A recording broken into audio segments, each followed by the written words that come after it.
Sambil duduk katakan kiri kanan, aku senang banget duduk di sebelahmu hari ini.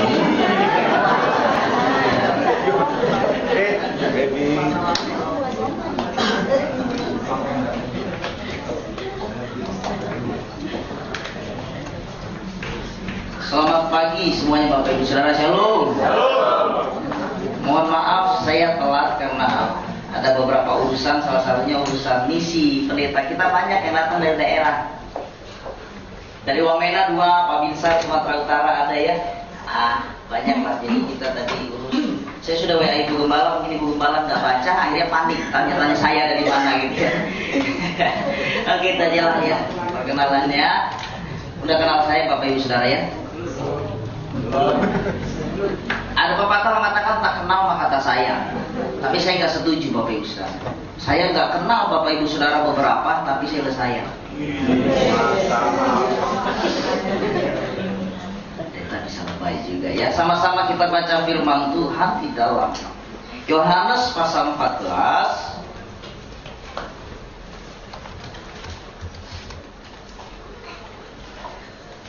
Injil Yohanes pasal yang ke-14 ayat yang ke-12, 13 dan 14. Nanti ayat 12 wanita, karena ada istilah ladies first. Betul ya ibu-ibu?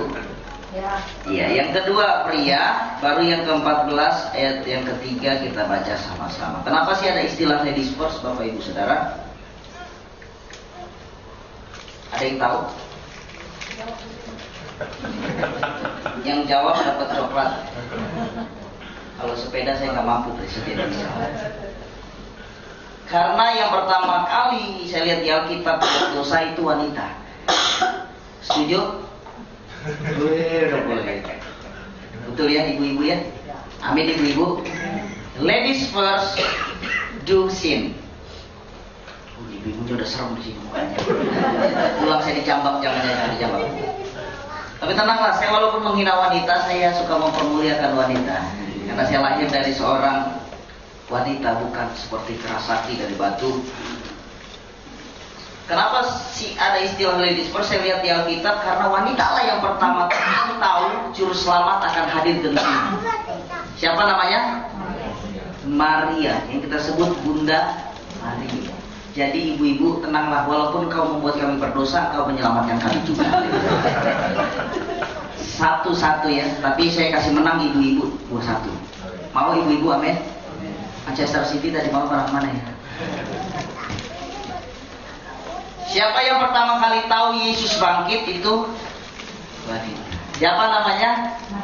Maria Magdalena. Saya tanya Tuhan, kenapa sih harus wanita menang, please deh?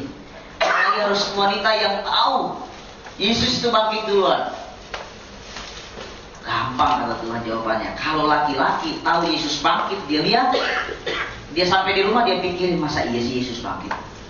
Karena kalau pria, ciri khas pria kalau ada masalah itu dipendam dulu dia. Kenapa Pak? Nggak apa-apa. Terus laki-laki itu balik lagi ke kuburan, iya nggak ada, gimana nih? Tiba-tiba dia sebar, Yesus bangkit tuh, telat Pak. Kalau perempuan kan bener nggak bener pokoknya. Makanya berita keselamatan itu, berita kebangkitan itu sampai ke GBA tadinya karena apa? Wanita yang pertama kali tahu Yesus bangkit. Haleluya, wanita, ladies first. Ayat 12, minta tolong baca sama-sama wanita. Yang mau katakan amin? Amin. 621 ya Bu. Pulang saya gak dimarahin. Hitungan ketiga baca sama-sama wanita. 1, 2, 3. Aku berkata kepadamu, sesungguhnya barang siapa percaya kepadaku, dia akan melakukan juga pekerjaan-pekerjaan yang aku lakukan. Bahkan pekerjaan-pekerjaan yang lebih besar daripada itu. Sebab aku pergi kepada Bapa. 13 pria. 1, 2, 3.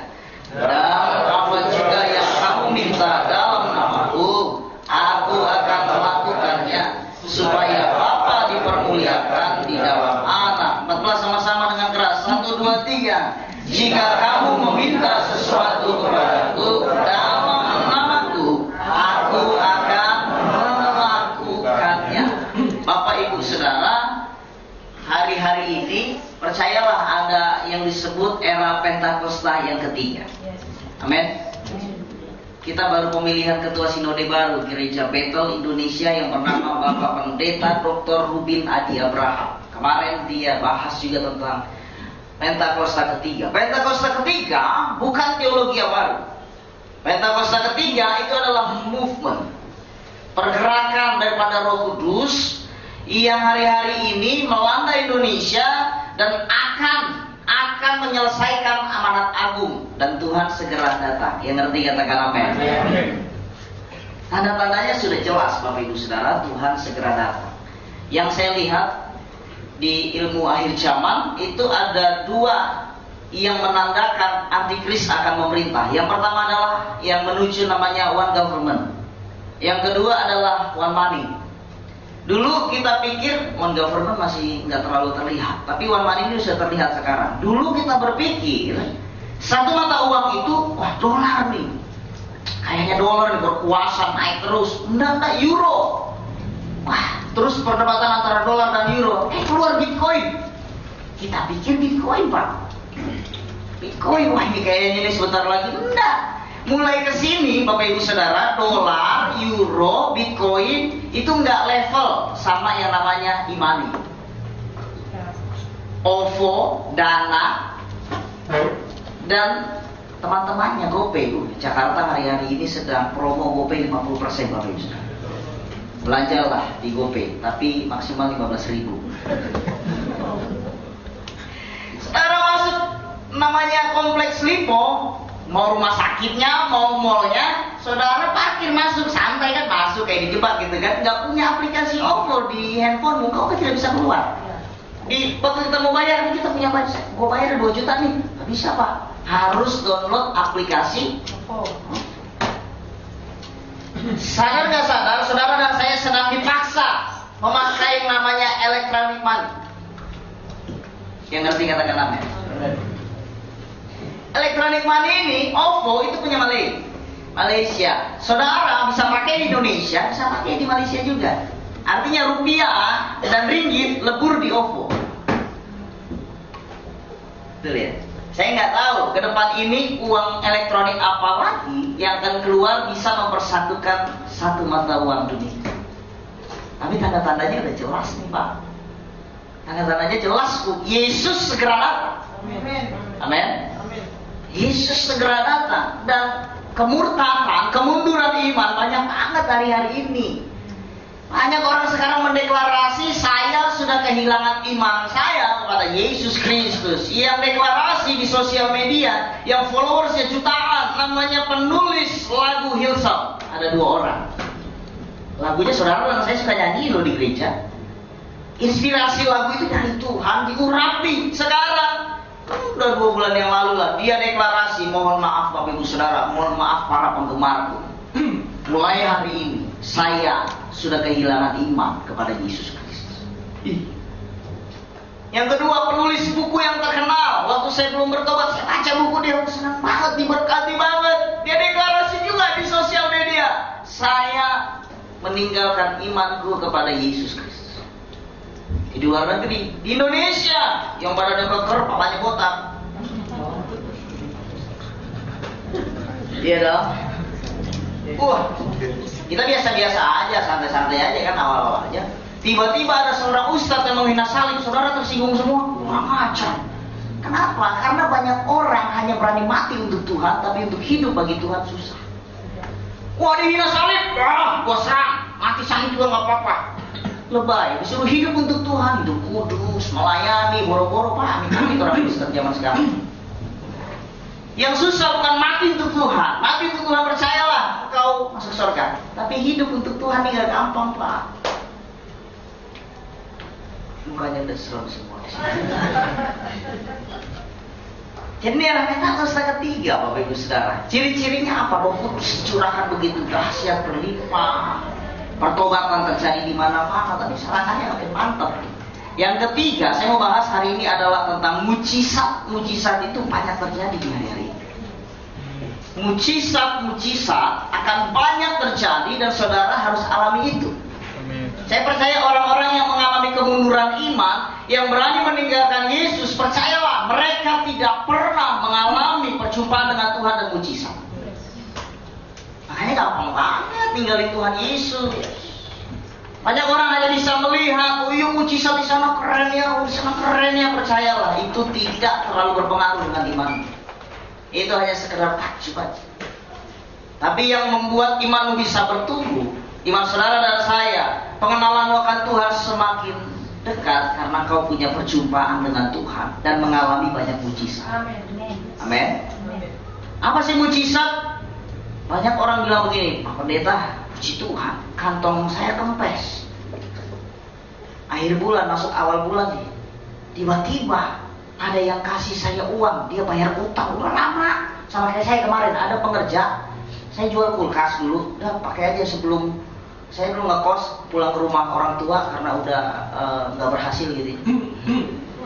Pulang ke orang tua, pulangkan saja kepada ibu gitu ya. Dulu sama anak-anak saya bina di kosan, saya jual, udah kamu pakai aja, pakai nanti. Saya udah lupa tuh, dia bilang, Bang, disalam ini uang kulkas kemarin. Oh iya ya, udah lupa saya. Saya bilang gini, Pak Bu, itu bukan mujizat, itu hanya providensia Allah, pemeliharaan Tuhan. Mujizat itu dalam bahasa Ibrani-nya pala supaya gampang ingat. Dalam bahasa Yunani-nya itu adalah teras. Gereja ini nggak punya teras, tapi rumah punya teras. Makanya jawab dia.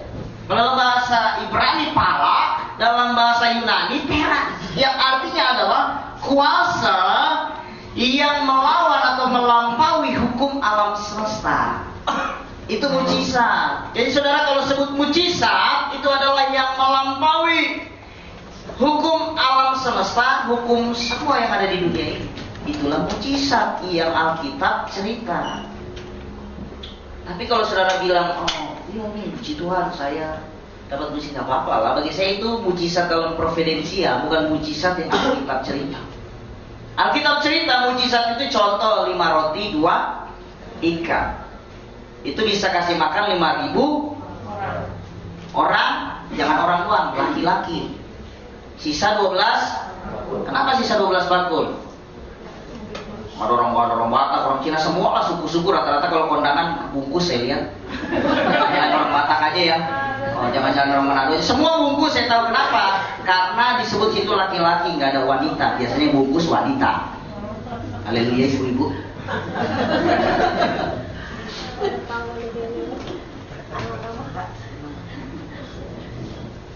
Kita percaya itu masih mujizat, amin Bapak Ibu. Amin. Yang percaya katakan amin. Amin. Tapi kalau secara hukum alam, secara hukum biologis, 5 roti 2 ikan buat si Firdaus saja kurang. Betul nggak Mas? Iya, secara hukum kan, secara hukum dunia ini, hukum alam, hukum biologis kurang. Buat saya juga kurang. Tapi kenapa bisa kasih makan 5.000 orang? Itu mujizat bagi kita, men. Tapi banyak orang modern zaman now itu bilang gak mujizat Bu. Supaya imanmu mulai goyang, saya kasih goyang dikit gak apa-apa. Nanti tugas Panton lurusin lagi. Saya mau kasih pilihan sama saudara. Saudara masih percaya itu mujizat atau enggak? Kata orang modern, mereka merasionalisasikan, melogikakan mujizat. Mereka bilang gini, Bapak Ibu Saudara nggak ngerti sih, orang Yahudi itu kalau kemana-mana sama kayak orang Batak, orang Jawa, orang Indonesia lah, kemana-mana bawa bekal, Tupperware. Adik papa saya perempuan, kemarin papa saya masuk rumah sakit, saya cerita mujizat di situ. Ke rumah sakit dia bawa nasi berbungkus-bungkus, dia bawa aqua gelas, merek lagi ya, minuman mineral aqua gelas dibawa ke rumah sakit. Ngapain? Kita mau camping di rumah sakit. Ini kebiasaan, nggak bisa kita larang. Dia bawa gelas sendiri, ngapain sih bawa gelas sendiri? Nah, udah biasa, itu biasa. Nah, orang Yahudi juga begitu tradisinya. Jadi waktu anak kecil datang sama Yesus, Yesus sudah kelaparan tuh, semua udah kelaparan. Gimana kita nggak punya uang kasih makan banyak orang begini? Apalagi ini udah malam, McD, KFC udah mulai tutup. Apalagi delivery sekarang nggak bisa, Pak. Gimana Pak Yesus? Ya elah, Tuhan Yesus. Ya udah ada anak kecil. Om, aku punya roti nih, sama 2 ikan. Nah di situ Yesus mulai berdoa dan mengucap syukur, dibagi-bagi 5.000 orang. Betul ya? Enggak. Saudara tahu roti apa yang dikasih anak kecil itu mereknya? Ke Tuhan Yesus? Dia bukan orang Belanda, orang Israel. Saudara pernah ke mall lihat roti boy? Mereknya roti boy kan? Kenapa? Karena anak kecil itu dalam bahasa Inggris boy. Ya anak kecil kasih roti ya roti boy kan? Boy, dia kasih. Enggak. Jadi orang yang lihat anak kecil itu kasih malu. Masa anak kecil aja kasih Tuhan Yesus, kita ngarep-ngarep begini, ya udah dah. Daripada kita kelaparan semua, yuk semua kita buka Tupperware kita masing-masing. Logis? Masuk akal? Rasionalis kan? Masih percaya itu mujizat? Belum tentu Bapak Ibu. Saudara ditipu-tipu sama Alkitab, kata mereka. Jadi waktu mereka selesai makan, murid-murid kumpulin tuh sisa-sisanya. Sisa 12 bangku. Haleluya. Masuk akal Bu. Yang senyum-senyum. Saudara masih percaya itu mujizat? Coba pertimbangkan di rumah, diskusi dengan suami istri ya. Tugas gembala tuh. Gimana kita menjawabnya? Ikut kok. Amin. Situ kita kasih tahu. Yang kedua, saya kasih tahu nih, orang merasionalisasikan Alkitab, merasionalisasikan mujizat di dalam Alkitab. Yang kedua, saudara tahu waktu murid-murid datang sama Yesus, Tuhan, kita disuruh bayar pajak, gimana? Kita bayar nggak? Tuhan senyum-senyum aja. Coba lihat di duit itu gambar siapa? Gambar kaisar Tuhan. Ya sudah, berikanlah yang wajib buat Tuhan, berikanlah yang wajib untuk negara, untuk kaisar. Jadi kita bayar pajak dengan Tuhan Yesus. Oh iya. Saudara yang pajak rumahmu telat, pajak mobil telat, tolong bayar. Ini perintah Tuhan, haleluya. Tuhan kasih teladan di sini. Terus gimana Tuhan? Kita nggak punya uang untuk bayar pajak, ya sudah. Kamu mancing, tangkap ikan, betul ya? Tangkap ikan, nanti di dalam mulut ikan itu ada uang. Kamu bisa bayar pajak. Pernah tahu cerita itu? Kalau nggak pernah, masuk sekolah minggu lagi, diceritain sama kakak-kakak. Masa pendeta cerita kayak anak sekolah minggu juga. Langsung tiba-tiba muridnya, iya bener, dapat ikan, dibelah ada uangnya. Dari saya lahir sampai hari ini, ikan emas, ikan mujair, ikan lele, ikan tongkol, ikan Indosiar, ikan asin, saya belah nggak pernah ada duitnya Pak. Betul nggak? Iya. Kita percaya itu masih mujizat? Enggak. Orang modern zaman sekarang bilang enggak. Kenapa loh? Bapak saudara nggak ngerti nih katanya. Zaman dulu tradisi orang Romawi. Zaman dulu lagi nih.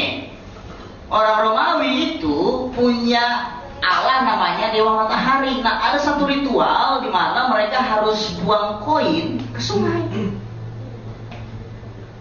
Kalau orang Batak mau kawin baru buang duit recehan gitu kan. Kalau orang Cina pas mati gitu kan. Ada tradisi-tradisi begitu kan. Masuk akal, masuk akal. Jadi orang Romawi waktu lempar uang ikan tuh lapar. Dia makan tuh srep. Jadi ada ikan yang makan koin itu. Jadi itu bukan mujizat Bapak Ibu Saudara. Itu hanya kemahatauan Tuhan. Di sungai itu ada ikan yang ada uangnya. Masuk akal? Masih percaya mujizat? Jawab dong, gimana kita membela iman kita? Jangan cuma masih percaya mujizat dia. Gimana jawab? Pokoknya mujizat kan apa mau berantem sama? Itu orang karismatik Pentakosta kelemahannya pokoknya bahasa orang Jawa. Do you know pokoknya? Pokoknya itu, mau apa lu? Kita nggak bisa. Kenapa Hillsong itu meninggalkan imannya? Kenapa penulis buku? Karena kalah secara apologet. Artinya kalah orang-orang Kristen itu membela imannya. Kalah waktu ditanya bingung. Nggak bisa. Saudara dan saya hari-hari ini tantangannya bukan lawan roh-roh itu, lawan orang-orang intelektual. Saya percaya setan lebih suka mempengaruhi orang Jerman dibanding orang Afrika. Kenapa? Orang Jerman rata-rata penemu. Sekali mereka menemukan sesuatu, pengaruhnya seluruh dunia. Kalau orang Afrika, siapa sih orang Afrika yang berhasil? Jarang. Tapi kalau orang Jerman dia berhasil. Makanya sekarang peperangan kita ini udah mulai nih, pikiran, jiwa, semua menuju kepada yang namanya akhir zaman. Udah mau selesai. Ilmu pengetahuan semakin bertambah, kata Daniel. Saudara dan saya harus siap jadi orang Kristen. Jangan sampai jadi orang Kristen, cuma Kristen-Kristen, nah percaya Yesus, percaya. Kenapa percaya Yesus? Ya pokoknya percaya. Bapak saya Kristen, engkau saya Kristen. Terus, lu kenapa? Ya itu, karena itu. Gak ada jawaban lain. Hati-hati Bapak Ibu. Semua orang sudah dimulai, dirasuki hari-hari ini. Nah, bagaimana caranya saudara tetap percaya mujizat, tetap mengalami mujizat hari-hari ini? Dan saya percaya mujizat masih ada sampai hari ini. Yang ngerti katakan amin. Ya, tolong tampilin ayat 12. Ayat 12, ayat ini dikatakan seperti ini. Sesungguhnya, yang pertama saudara akan mengalami banyak mujizat. Yang pertama, sesungguhnya barang siapa, garis bawahi, barang siapa percaya kepadaku. Bapak Ibu Saudara, jangan anggap remeh soal percaya. Karena sekarang ini soal percaya itu sedang digoyang dengan modernisasi kan, dengan rasional kan. Makanya kalau hari ini saudara masih ada di tempat ini dan percaya Yesus, barang siapa percaya kepadaku, saya keren banget sama Bapak Ibu Saudara. Kenapa? Yesus tidak pernah menawarkan 7 bidadari. Yesus tidak pernah menawarkan kemewahan dunia. Yesus hanya bilang, kalau kamu mau ikut aku, sakal diri, pikul salib. Keren banget Bapak Ibu. Saudara mengikuti orang yang tidak pernah menawarkan keenakan dalam hidup saudara. Itu keren banget. Pertahankan kepercayaanmu. Tapi bagi saya, kekristenan percaya itu ada 3 levelnya. Ikut Yesus itu ada 3 levelnya buat saya. Yang pertama, itu adalah orang Kristen sebutannya. Tapi yang namanya orang Kristen, namanya Alkitabiah Gayus, marganya Tambunan. Ada koruptor, betul ya? Nama dari Matius sampai Wahyu, perjanjian baru tuh ada semua, di penjara juga ada. Dari Kejadian sampai Maleakhi namanya ada semua penipu. Iya dong. Pakai kalung salib besar-besar, kekerasan terjadi. Wah. Kenapa? Hanya KTP-nya yang Kristen. Mohon maaf, saya bukan menyindir 1-2 suku, tapi rata-rata kantong Kristen ini di level yang ini. Saya kan baru pulang dari Nias bulan Mei kemarin. Saya seneng. Kenapa? Kalau hari Minggu itu pasar sepi, betul ya bro? Tambelban tutup. Jadi saudara kalau hari Minggu jalan-jalan, motor mobilmu kempes, itu Tambelban tidak melayani. Pendeta kita ada marga Waru di sana, dia sudah dorong motornya untuk cari tambal ban 2 km. Dapat lo tambal ban. Bapak itu duduk-duduk aja di depan tambal ban, tambal ban tutup. Dibilang gini, Pak, minta tolonglah tambal ban saya. Jangan Pak Pendeta, jangan. Kenapa? Ini hari Sabat. Kalau saya tambal ban motor Pak Pendeta, saya berdosa sama Tuhan. Langsung Pak Pendeta itu gimana? Ini tolonglah, saya ini 5 kilo lagi baru sampai rumah, saya dorong lagi. Kamu tega nggak? Kalau kamu melakukan ini, kamu sedang melakukan kasih. Tenang saja kata pendeta. Pendeta kan hikmatnya dari ilahi betulnya. Ada aja, pokoknya dia harus bisa ditambal tubannya. Gak bisa Pak Pendeta, saya berdosa. Gak apa-apa kata Pak Pendeta. Gak apa-apa, nanti dosamu saya yang tanggung.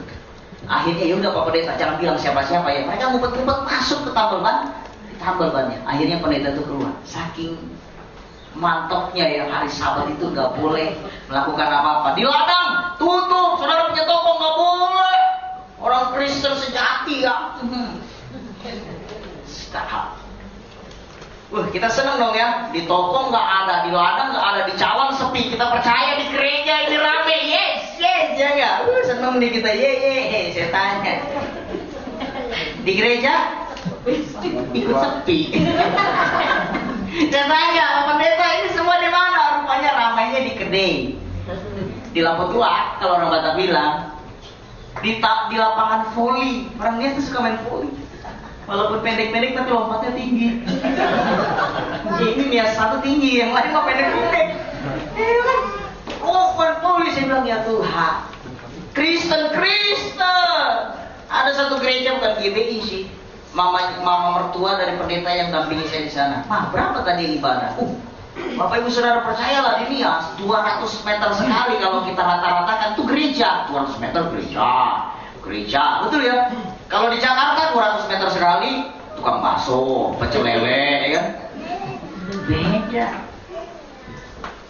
Saya ketemu pendeta gereja Bethel Indonesia di satu tempat, nama daerahnya Hiligo. Senang saya, baru masuk sore kan, pagi udah pelayanan sore. Makanya kalau pendeta dari Jakarta disiksa kalau dilihat. Pagi, siang, sore, malam disuruh khotbah. Saya senang pendetanya sebelum saya datang sudah memimpin choir anak-anak sekolah minggu gitu. Saya senang banget ini generasi Yeretia. Bapak ini sudah tua dipimpin gitu kan, nyanyi lagu Padiko lagi. Makin senang kita, kayaknya makin membara nih, jiwa muda kita makin membara. Segala senang. Waduh, saya pas duduk di depan pendeta, dekat pendeta itu dia salaman, saya dibilang, "Yahuf." Mulutnya bau tua. Pendeta bau tua mulutnya, bino tua. Minuman keras. Saya tanya sama pekerja ya, mohon maaf nih Pak, ini Bapak Pendeta masih suka minum tua? Jarang-jarang Pak. Jarang-jarang apa? Minggu aja minum tua? Gimana Senin sampai Sabtu? Kristen Pak. Orang Batak sama kayak begitu, orang Manado sama, Papua apalagi. Sekarang lagi bergejolak ya kalau doakan Papua. Papua sampai hari ini internet, koneksi, komunikasi semua di shutdown. Adik saya di Wamena, dihubungi susah banget. Saya bilang, Tuhan, tolonglah adik saya namanya Gomos. Di sana, nggak bisa dihubungi. Di SMS dia nggak bisa, karena di shutdown. Banyak hoax. Doa untuk Papua, men. Karena itu masih NKRI. Tadi saya sampai di mana? Kristen KTP, level paling bawah. Di sini nggak ada ya? Karena di sini bukan tempat menginap, tapi lagi kumpul di sini ada. Yang kedua disebut orang percaya.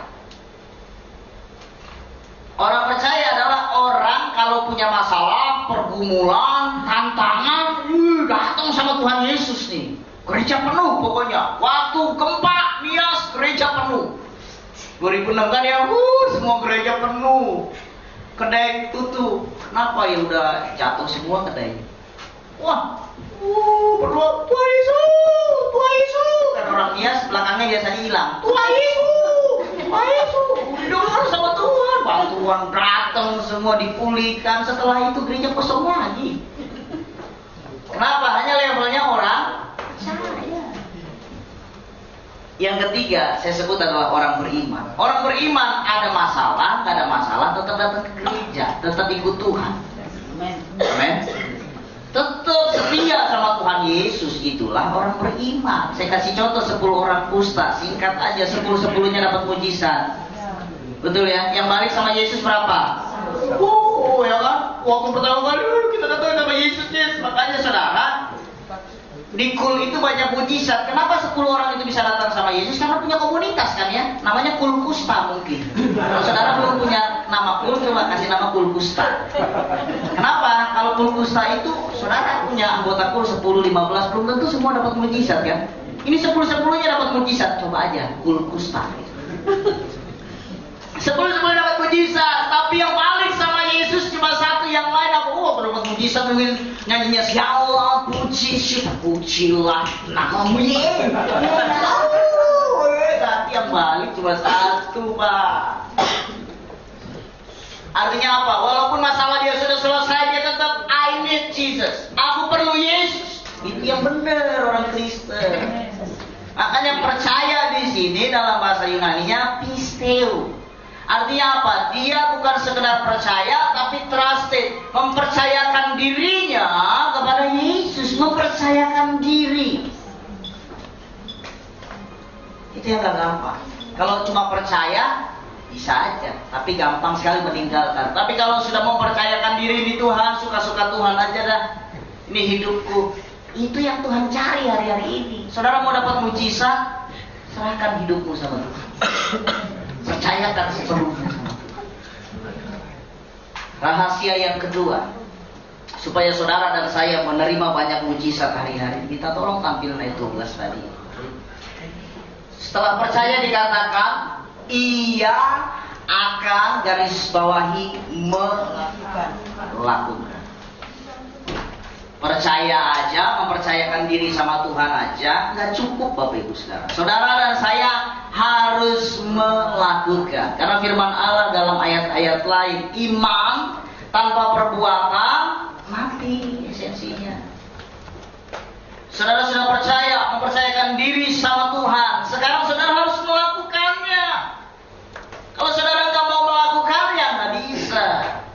Nah, tapi gua harus lihat mujizat dulu. Aku harus lihat mujizat dulu baru percaya. Tidak. Saudara percaya dulu, melakukan, baru saudara akan mendapatkan mujizat itu. Yang ngerti katakan amin. Bahkan mujizat yang saudara akan terima itu dikatakan firman Allah, bahkan pekerjaan-pekerjaan yang lebih besar daripada itu. Yang saya tahu dua esensi pekerjaan Yesus di dunia ini. Yang pertama adalah bicara tentang salvation, keselamatan. Ya. Selalu Yesus ngomong tentang amanat Bapa di surga. Kamu harus lakukan ini, lakukan ini, lakukan itu. Itu aja pekerjaan Yesus. Yang kedua, Yesus hanya melakukan mujizat. Menyembuhkan orang, membuat orang bertobat, mengajar dan sebagainya, itu bicara tentang amanat Bapaknya. Tapi dalam pelayanan dia selalu mujizat. Nah, dua hal ini aja esensi pekerjaan Yesus. Nah, kita nggak bicara tentang salvation dulu, kita bicara tentang mujizat. Nah, kita tolong ayatnya tampil dulu, jangan di itu. Yang orang di media ini nggak penting, nggak apa-apa. Ini penting di firman Allah. Dikatakan pekerjaan-pekerjaan. Yesus melakukan mujizat begitu dahsyat, Bapak Ibu Saudara. Tapi Yesus janji, barang siapa percaya dan melakukan, saudara dan saya akan melakukan lebih besar. Percaya kau hal ini? Amin. Lakukan dulu. Kemarin Anton kita pelayanan sama-sama ke Bekasi. Dia bilang gini, breakthrough, revival itu artinya adalah sesuatu yang besar masuk ke sesuatu yang kecil. Saudara kan saya kecil kan ya, Tuhan besar. Artinya waktu saudara mengizinkan Tuhan yang besar itu masuk dalam hidup saudara, itu ada breakthrough dan revival. Tuhan janji lebih besar. Ini saya pegang sampai hari ini. Saya boleh bersaksi Bapak Ibu Saudara ya. Karena waktu saya udah 40 menit lewat ini. Jam 8 tadi saya khotbah. Jumat 2 minggu yang lalu, papa saya masuk rumah sakit. Ditelepon saya karena bapak saya ini nggak pernah ngerengek ke anak. Biasanya kalau dia sakit dia tahan sendiri. Itulah laki-laki biasanya. Sok kuat padahal lemah, makanya butuh penolong. Dia telepon, Bapak udah nggak kuat nih, Bapak sakit hatinya nih. Bapak sakit hati sama saya. Ini sakit kayaknya lever Bapak nih kena katanya. Oh gitu, wah langsung saya bawa ke rumah sakit. Dia udah merengek aja, aduh mau nangis malu ya kan, laki-laki nggak boleh nangis. Iya Bapak gimana? Ya udah, saya bawa ke rumah sakit daerah Lipo. Masuk IGD, semua dicek. Besok paginya dapat hasil. Papa saya DBD. HB-nya turun jadi 90. Aduh. Baru kali itu papa saya masuk rumah sakit dan langsung kena DBD. Mana masuknya Siloam lagi? Ya kan, kalau masuknya rumah sakit Melati sih kita nggak pikir biayanya. Kita nggak ikut Pak Afri Prudensial lagi ya kan. Ya udahlah, ucap syukur aja masuk ke situ, dirawat. Besoknya saya tanya pagi, gimana dok? Baru naik 2 Pak, baru 92. Itu hari mana? Minggu pagi baru dapat kabar 2. Minggu sorenya gimana dok? Naik Pak, tapi cuma 108. Saya bilang gini, mau nggak mau besok Senin harus pulang. Tapi siapa? Minimal demam berdarah itu 7 hari, secepat-cepatnya 5 hari. Dalam hati saya, lu enak ngomong, gue yang bayar.